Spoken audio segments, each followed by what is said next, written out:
Hey, good afternoon, everybody. This is Cowboy Mike, the Cowboy Mike Poker Cowboy Log. This is the Cowboy Log number 24. We're live from Ballys this afternoon, and we're with Matt St. Louis, known as Kappa.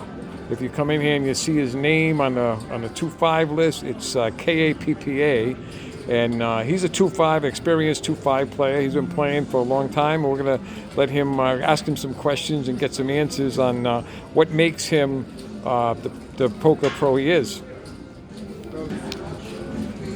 So Matt, first of all, thank you for doing the interview this afternoon. I just want to ask you a couple of questions, and this is a continuation of poker players in the Northeast.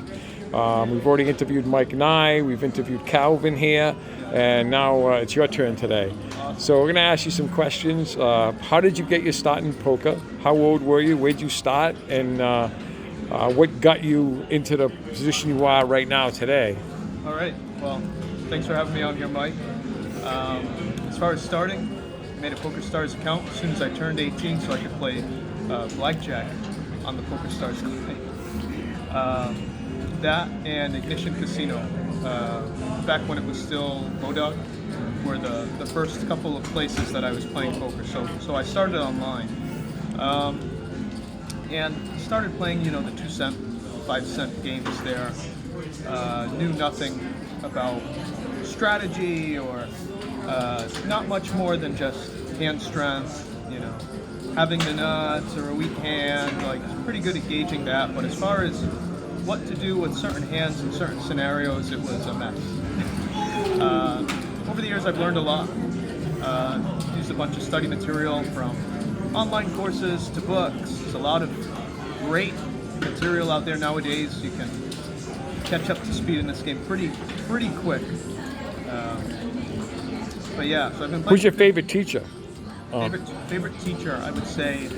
I have to give you a few names.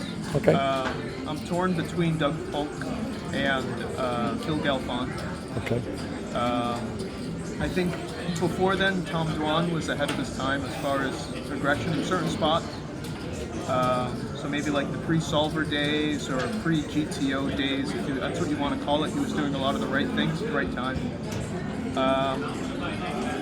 And then I have a lot of lesser-known players that I look up to that are, part of like the mid-stakes online community that I learn a little bit from. But now, what is your greatest asset in the game? Is it math? Is it fundamentals? Is it bluffing? Is it, what is your forte in how you can figure out pots? I mean, I played against you, and you're very methodical in your decisions, and that's, a lot of players are not. They don't take time to think; they just act. You take the time to think. And I think that what makes you a winning player. But go ahead and expand on that if you would. Yeah. So without giving too much away, Mike, I'll say this. Pretty strong in the math department. Make plenty of mistakes still, but I think as far as, calculating where we are as far as pot size, once we get to the river, I rarely need more than a few seconds to be give or take within 10% of exactly how much is in the pot. And that leads into what I think is my actual strength in the game, which is bet sizing. Choosing what hands to bet the right size with given different scenarios, what I think my opponent has, what my opponent thinks I have. I think that bet sizing is a part of the game that a lot of people overlook. They'll just pick a size on the flop, pick a size on the turn, and pick a size on the river and not put too much thought into it. The game's a lot more complex than that. So right now I'm going to interrupt you for going to ask you a question. Who is your nemesis at the table at Bally's? So there's nobody here I'm afraid to go heads up against, but I'll say as far as trash talking goes and trying to put me in a fun social spot, Raj, he's good at it. In fact, he got me a little bit today. He shut me up when he wanted me to shut up by saying a few things. Usually I'm very talkative, very, very happy, just here to have fun and smile, but he shut me down. So I'll say this, Raj, if you want me to shut up, keep up doing what you're doing. What is your biggest win at the table in one session, and what is your biggest loss in one session? And do you play high limits? Have you played 510? I've played a little 510, but not enough for that to be for that to have an influence on bigger wins and losses. I think my biggest wins and losses are actually online. I played as big as 1,000 NL online, which is 510 online. I had days there where I think I've lost 4,000 or 5,000, and I think equal to that days where I've made 4,000 or 5,000. I've never had a 5-figure day in poker. Nothing too big. I'm a very consistent, small grinder. Like if there's ever somebody you'd point to here as like a low variance grinder, I think I fit that pretty well. As far as Twin River goes and 2.5 goes, I think I've had 2,500 3K lost day. I've had plenty of 5, 6K weekends. So it all. So how long have you been, quote unquote, playing full time as a professional? And they have So to I wanna label say you as a I professional. want to say semi-professional. Semi-professional. I just want to clear that. Okay. Since I do have a full-time job. Oh, okay. I wasn't aware of that. Okay. Yeah, I do. And as far as, income positive at poker, I'd say since 2020. I've been able to beat the games online and here. I'd like to be playing 510 as a main game at some point, but like I said, I'm a gradual guy. I want to get through 2.5 a little bit longer. I want to put more hours in there. So you play tournaments as well, correct? Rarely. It's more of like a fun thing. A fun thing. I think a lot of players look at tournaments as like their main game, and then cash is like a fun side distraction. I see it the complete opposite. Cash is all I focus on. All right, so I got a question for you. How do you feel about heads up and flipping a card over or flipping 2 cards over? And we see it here sometimes. We know that supposedly it's against their rules here, but they don't enforce it. We know that. How do you feel about that as a strategy in the game? Do you think it's good, bad, or indifferent? I think it can be a good thing. It really depends how you try to leverage it. So if you're between, if there's a hand between 2 regulars, and it's good spirited, and you're going to show your hand and try to get a read. Hopefully these are 2 people that play at least 10 hours a week, and they're fully aware of what's actually happening when the hand is tabled. I'm all for it. That's fine.